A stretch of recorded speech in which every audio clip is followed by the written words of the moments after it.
Toujours après Tisha B'Av, nous avons cette paracha de Va'et Hanan, qu'on appelle le Shabbat Nahamu, qui est appelé ainsi par rapport à la Haftara que nous lisons, qui est Nahamu Nahamu Ami, où Akadosh Baruch Hu vient nous dire, qui vient nous réconforter et nous dire qu'on n'a pas à désespérer, que la Géoula est proche. C'est-à-dire qu'en fait, dans cette paracha de Va'et Hanan, est caché le moyen de faire venir la Géoula, de faire venir la délivrance.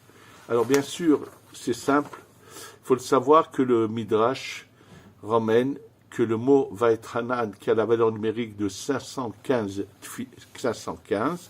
le Midrash Rabbah et d'autres Midrashim encore, ramène que Moshe Rabbeinu va faire 515 prières, 515 tfilot, pour demander à Kadosh Baruch Hu de le laisser rentrer en Eretz Israël.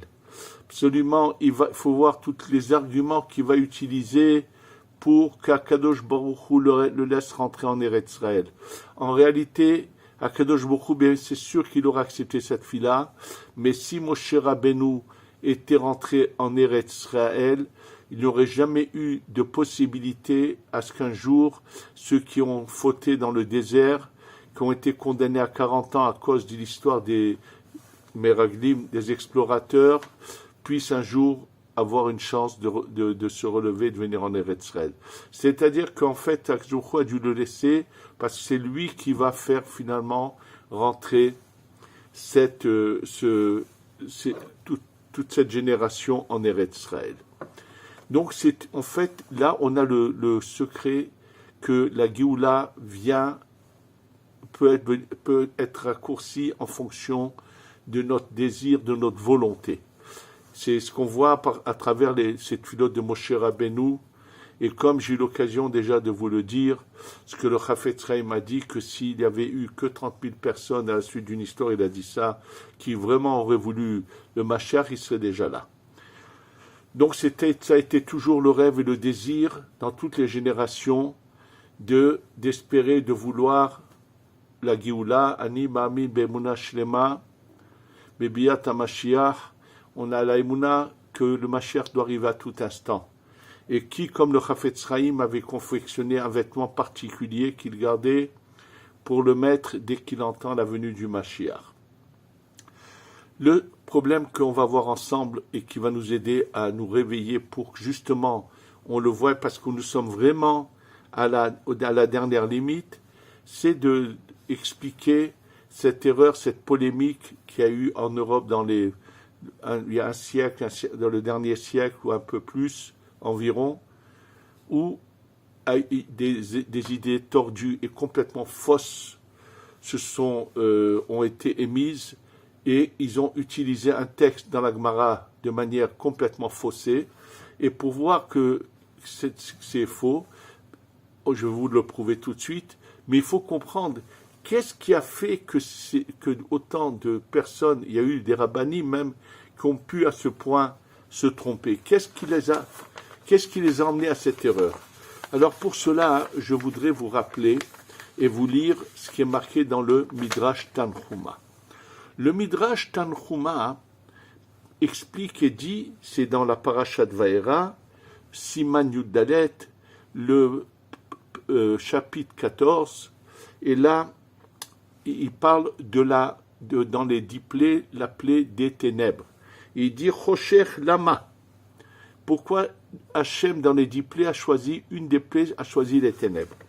Et là, écoutez les paroles du Midrash.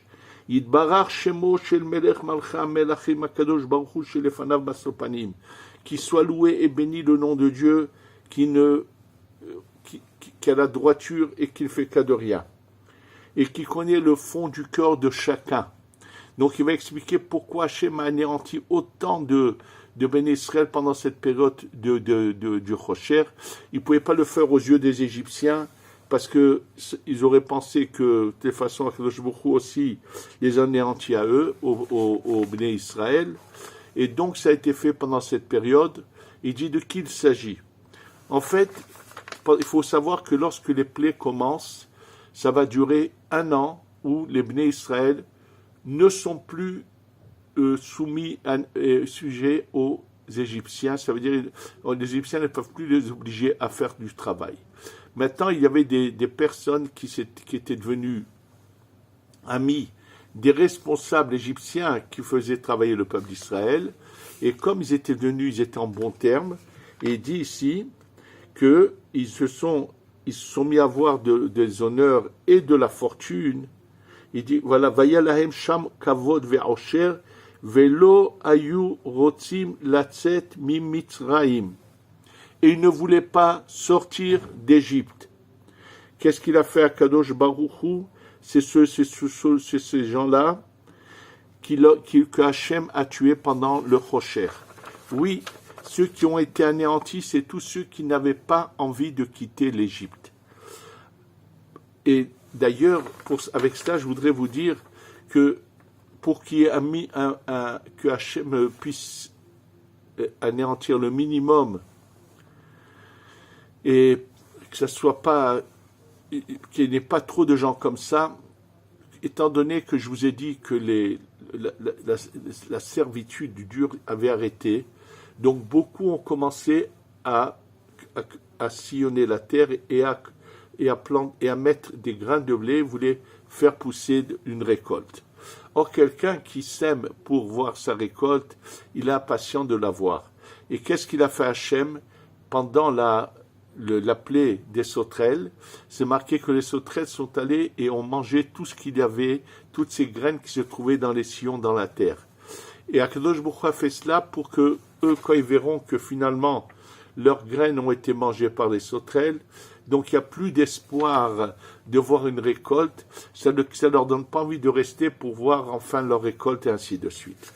C'est-à-dire que là, on constate que des fois les gens sont bien dans leur environnement comme ils sont, ils ne veulent pas de changement. Sachez que c'est ça qui a provoqué malheureusement ces idées fausses et complètement erronées qui sont nées en Europe. Et je vais vous dire sur quoi ils se sont... Et bien sûr, celui qui a des idées fausses, et celui qui a un intérêt, il peut trouver dans la Torah toujours des choses pour justifier sa conduite, mais c'est faux, c'est faux et c'est faux. Ça veut dire qu'il va utiliser à travers des passages de la Torah qui sont faux. Et là, je vais vous lire sur quelle était la base de leur erreur. La base de leur erreur est la suivante. Dans le cantique de Shir HaShirim, le mot Ishba'ti etrem, je vous ai fait jurer, c'est-à-dire qu'Hachem dit au peuple, ça je jure que vous ne devez pas faire ce que je vais vous dire maintenant, faire attention. Et il y a marqué 3 fois le mot Ishba'ti etrem, et la Gemara à la fin de Masechet Ketubot, page 111, là-bas, la Gemara parle de qu'Akadosh Baruch Hu nous met en garde. Attention, ne forcez pas les choses, ne vous rebellez pas contre les nations et n'essayez pas de forcer l'amour jusqu'à que je le désire. Alors bien sûr, voilà, ils ont dit ça veut dire qu'on doit rester gentiment en galoute, ne cherchons pas à retourner en Eretz Israël, et sur là sont nées des idées complètement fausses. Pourquoi je dis complètement fausses? D'abord, premièrement, ce texte de la Gemara, s'il s'appliquait à nous, le premier qui l'aurait ramené, ça aurait été le Rambam, puisque le Rambam emmène toutes les lois qui nous concernent actuellement jusqu'à la venue du Mashiach. Or, ces paroles de la Gemara ne sont pas ramenées par le Rambam, mais bien sûr que le Rambam a très bien compris la profondeur des choses.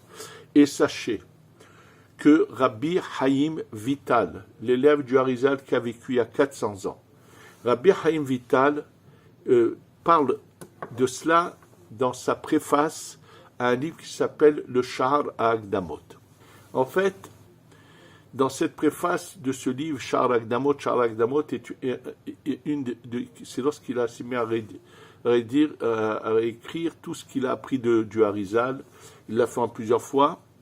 Et la première fois qu'il s'est mis à mettre par écrit pour transmettre à toutes les générations les enseignements du Harizal et expliquer l'importance et l'obligation de l'étude de la Kabbalah et que c'est ça qui va faire venir la Géoula, la délivrance, il dit, comment est-il possible que nous sommes, à son époque, ils étaient déjà en 5000 et 300, 400, ils étaient déjà, ça veut dire dans une 5300 et quelques. Il dit, comment c'est possible que nous n'avons pas été encore délivrés? Pourquoi il s'étonne? Tout simplement, comme il dit, c'est vrai qu'il y avait un serment, mais ce serment concernait uniquement le 5e millénaire. À la veille du 5e millénaire, le Beth Amikdash a été détruit. Parce que le Ham Israël s'est mal conduit et Akadosh Baruch Hu avait un grand courroux, une grande colère contre les Béné Israël. Et pour comprendre l'image d'un père qui a un enfant qui se conduit très mal, il le met en garde, ça devient un jeune homme déjà responsable, et il le prévient que s'il continue à avoir cette conduite inadmissible, qu'à la fin, il l'enverra en dehors de la maison pendant 1 an, et c'est ce qui finalement se passe. Il lui dit, pendant 1 an, je veux pas que tu reviennes, je veux pas te voir, bien qu'il se soucie qu'il soit quelque part où il aura ce qu'il lui faut et qu'il manquera pas de ce qu'il lui faut. Mais après 1 an, bien sûr, qu'est-ce qu'attend le père? De voir son enfant regretter, venir frapper à la porte et dire, papa, est-ce que je peux revenir? Et là, nous dit Rabbi Chaim Vital que ces serments dont il est question ne concernent que le 5e millénaire. Il y a énormément de preuves à cela. Dans l'ordre des Sfirotes, le 1er millénaire, c'est le Chesed, le 2e, la Gvura, le 3e, la Tiferet, le 4e, le Netzach. Le 5e, c'est le Hod. Le Hod s'écrit He Vav Dalet. Et dans Echa, il y a une allusion à qu'à ce 5e millénaire, il ne peut pas y avoir de délivrance. Un jour d'Akadosh Baruch Hu, c'est 1000 ans. Et c'est marqué dans les lamentations de Echa, Kol Hayom Dava. Le mot Dava, c'est Dalet Vav He. C'est la lettre Hod. Et dit la Kabbalah que ce 5e millénaire il y avait un décret qu'il est impossible. C'est là-dessus que ça avait été dit. Donc ils ont pris des paroles qui ne concernent pas du tout leur époque, ils les ont adaptées comme ils en ont bien voulu, par intérêt, parce qu'ils se complaisaient dans leur exil en Europe centrale. C'est de là qu'est née ces idées qui étaient complètement fausses. Bien sûr qu'il y a eu beaucoup de Chachamim qui étaient contre, qui leur disaient c'est faux, et même ceux qui ont des fois suivi ont finalement ouvert les yeux et Hachem les a aidés à voir la vérité. Il y a plusieurs de ces rabbanim, un dont l'arrière-petit-fils que j'ai eu l'occasion, qui est venu pendant des années étudier auprès de moi, qui s'appelle Rav Gedalia Rabinovitch. C'est une chassidoute qui s'appelait Monstrich, et son arrière-grand-père qui était très connu en Ukraine, lui-même raconte qu'il avait, au départ de sa vie, il avait été endoctriné par ses idées fausses, et jusqu'au jour où, quand il a entendu, ça s'était passé à la déclaration de Balfour en 1917, et à ce moment-là, il reçoit un témoignage d'un vieux chassid de Vizhnitz qui lui dit que dans sa jeunesse, il avait su que le rabbi Israël de Rougine, le dernier Pessah de sa vie, le soir du Seder, a eu, comme le roi HaKodesh a eu des visions, il leur a dit, je vois que le retour en Eretz Israël va se faire bientôt, mais il va se faire avec l'autorisation des Goïm, comme ça s'est passé à l'époque de Ezra, où ça avait été avec l'autorisation, et c'était pas une bonne chose, c'est parce qu'on avait fauté. Il cherche à comprendre quelle est la faute qui fait qu'on va retourner. Il dit, quoi qu'il en soit, avec l'autorisation, pas des Goïm, principal, c'est qu'on retourne en Eretz Israël.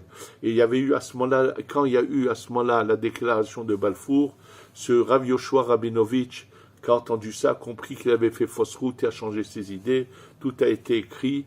Et le témoignage de son petit-fils qui a les écrits où c'est marqué. Il n'y a pas que lui, il y avait un autre grand rabbi très connu, mais je ne veux pas citer, qui avait aussi ses idées au départ, et lorsqu'il a vu la Shoah, il a changé complètement à l'autre extrémité, et il a complètement changé, et après celui qui a continué après lui a eu des idées bien sûr bien opposées bien sûr à ce que nous tous nous partions en Eretz Israël. C'est une évidence que c'était des idées qui ont été malheureusement basées sur qu'ils ont imaginer trouver des textes, mais c'est tout simplement parce qu'ils se complaisaient dans leur situation, ne pas vouloir bouger. Ils avaient vécu là, leurs parents, leurs grands-parents, surtout. Et donc, ils ont malheureusement, et surtout cette idée de vouloir rester est née quand il y a eu le début d'une vague de Aliyah de retour en Eretz Israël par les élèves du Gaon de Vilna et certaines parties de Chassidim qui ont commencé aussi à vouloir venir, et il y a eu à ce moment-là cela. Le pire, c'est que, comme je vais vous dire, la preuve la plus évidente que cette idée, elle n'a rien à voir avec la Torah. Quand on veut savoir si quelque chose est bon ou pas, on voit les conséquences qu'elle mène. Les conséquences de ces idées sont allées en empirant jusqu'à maintenant, où je peux vous dire que la pire des calamités, c'est de voir des juifs antisémites avec un déguisement de religieux qui sont de la vermine, qui sont ce qu'on appelle le Erev que je ne sais pas ce qui va leur faire le Mashiach. Il y a eu des personnages de cette catégorie qui allaient en empirant et qui se sont fait appeler un mouvement qui s'appelle les Netorei Karta, et des membres de cette secte d'idolâtres sont allés emmener leurs condoléances à la famille de l'assassin Haniyeh qui a été tué à Téhéran. Ils ne sont pas qu'avec lui, ils sont allés serrer la main de Ahmadinejad, qui était le président iranien, qui était aussi un vulgaire assassin. Ça veut dire que leur mensonge aujourd'hui explose aux yeux de tous. Voilà. Mais le malheur, c'est que des fois, certains d'entre eux, même ceux qui ne sont pas arrivés jusqu'au mouvement Netorei Karta, mais qui étaient contre l'idée de ce retour de ce qu'on appelle le sionisme, sont arrivés à des fois faire exactement le jeu de celui qu'on a appelé Amalek.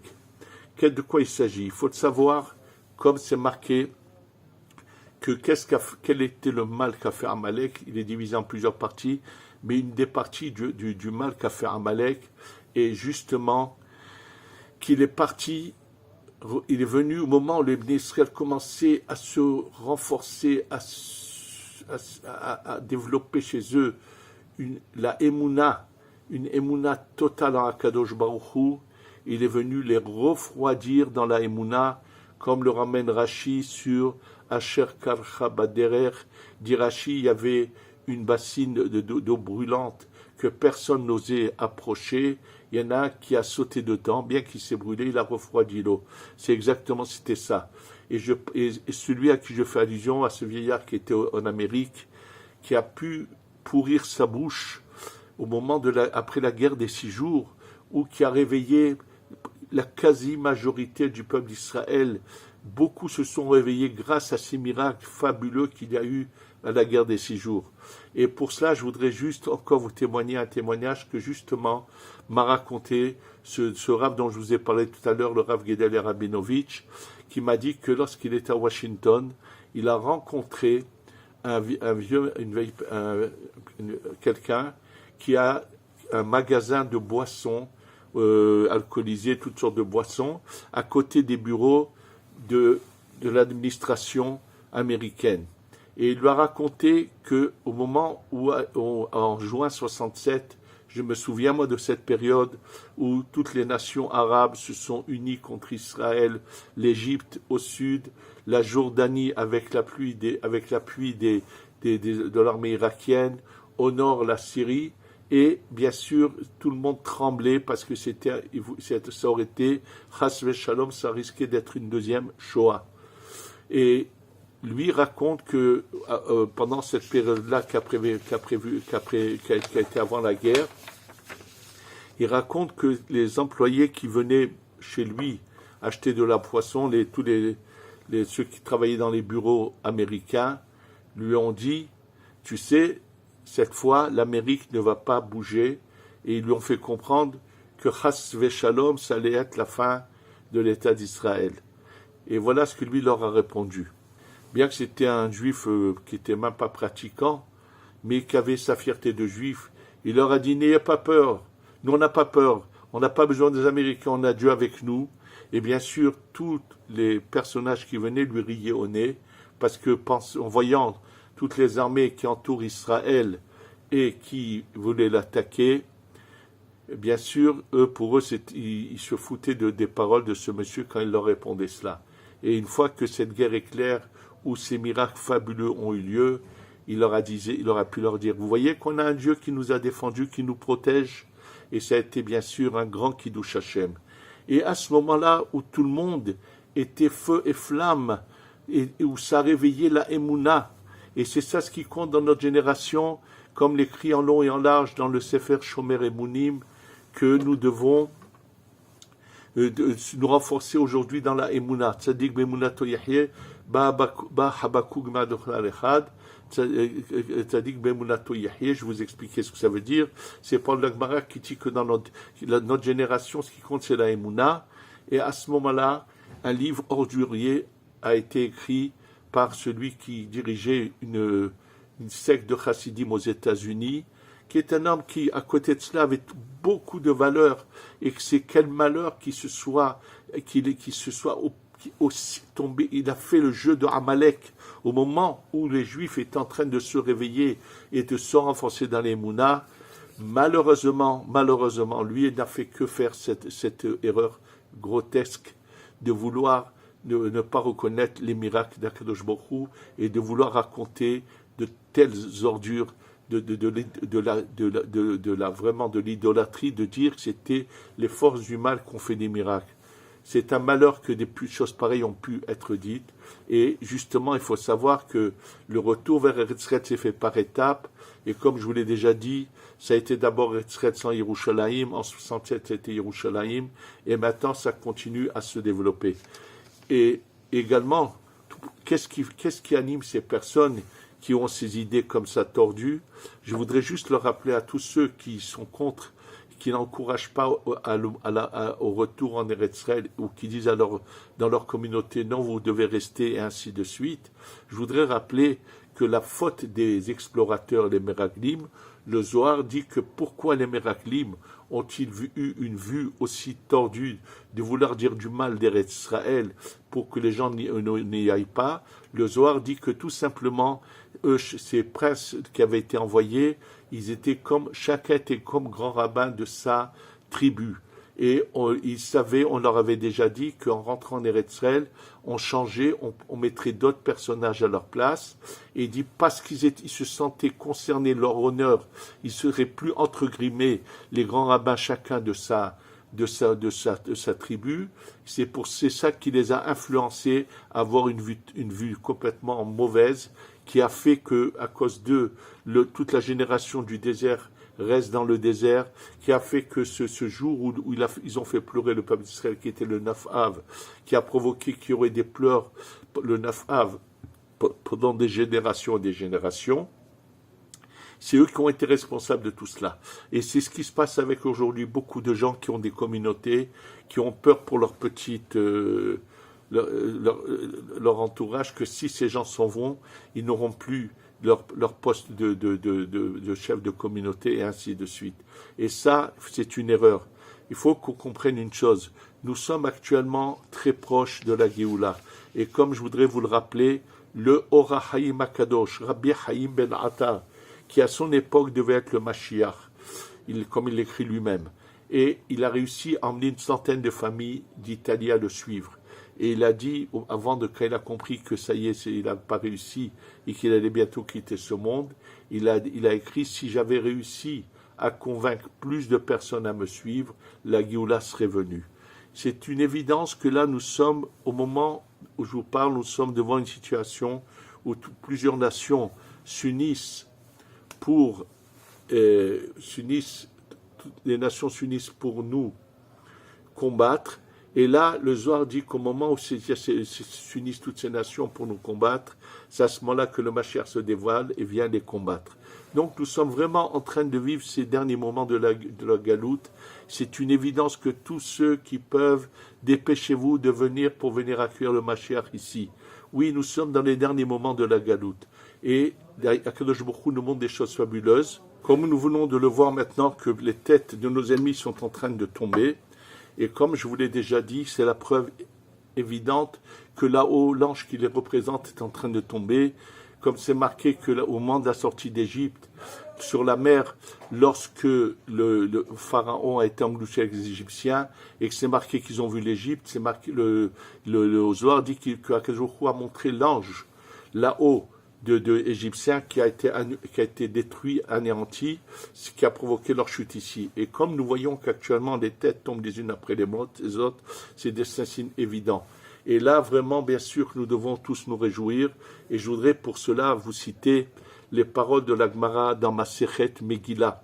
Daf Tet Zayin, la Gemara raconte que lorsque, après que Ahashverosh a dit à Haman, va dépêche-toi, va faire tout ce que tu as dit à Mordechai, c'est-à-dire que lorsqu'il avait dit, celui que le roi il aime, qu'il le fasse aller sur le cheval du roi, ainsi de suite.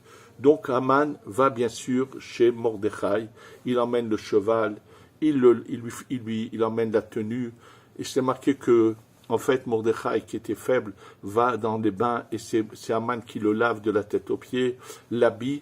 Et après, quand Mordechai doit monter sur le cheval, il lui dit, écoute, j'ai plus de force, je ne peux pas monter sur ce cheval, il faut que tu m'aides. Et tu te mets par terre à genoux, je monte sur ton dos et je monte sur le cheval. Et bien sûr, Mordechai lui a donné un coup de pied, l'a écrasé. Et là, qu'est-ce qu'il trouve comme argument à dire à Haman? Il connaissait certains versets, oui, il connaissait Maran, mais Haman aussi connaissait des versets de Shlomo Amelech. Et qu'est-ce qu'il dit? Il lui dit, mais c'est marqué, bin Paul oivecha altismar, lorsque ton ennemi tombe, ne te réjouis pas. Il lui dit, mais tu te trompes bel et bien. S'il y a un autre verset qui dit, tu dois les écraser. Ça veut dire que nos antisémites, ceux qui nous veulent du mal, bien sûr qu'il faut les écraser. Et ce qui est marqué, ne te réjouis pas de la chute de ton ennemi, c'est uniquement entre nous, dans les Béné Israël, qu'on ne doit pas avoir d'ennemis. Mais si quelqu'un il nous a fait du mal et qu'on le voit tomber, on ne doit pas se réjouir, uniquement pour les Béné Israël, mais pas pour les antisémites qui nous veulent du mal dans le monde. Et c'est marqué Avod Rechaim Rina. Lorsque les Rechaim Akadosh les détruit, les extermine, nous devons nous réjouir. Bien sûr qu'on se réjouit de tout cœur de voir nos ennemis tomber, ces vulgaires assassins qui nous veulent que du mal, qui ont toujours souhaité la destruction du peuple d'Israël, mais oubliez qu'on est le peuple élu, qu'Hachem nous protège, nous protégera toujours, et comme disait Baba Saleh, lo azav et lo ya'azov, et maintenant dans cette période où on approche de Tisha B'Av, qui est en réalité le jour le plus élevé de l'année, mais sa lumière est cachée, la lumière de ces jours-là commence à se dévoiler, cette lumière va venir frapper et aveugler tous nos ennemis. Et je voudrais rappeler à tous que de la même manière qu'en Égypte, il y a eu une période de rocher, de ténèbres, oui, et pendant lesquelles malheureusement sont morts tous ceux qui ne voulaient pas sortir d'Égypte. Attention, il va y avoir avec la venue du Mashiach une période de 15 jours de ténèbres et Hachem yatzilenu. Donc dépêchez-vous de vous réveiller, de tous ceux qui peuvent commencer à préparer à venir au plus tôt pour être là avec la descente du troisième temple. Le Mashiach est très proche, c'est évident que nous sommes en train d'assister, vraiment tout est là devant nous pour nous montrer que nous sommes très proches de la Géoula et qu'on va bientôt assister avec la venue du Mashiach et qui va venir exterminer nos ennemis et on va pouvoir passer à l'étape suivante qui est cette période intermédiaire du Mashiach. Shiavo bimera biyamenu, amen ve amen. Jerusalem.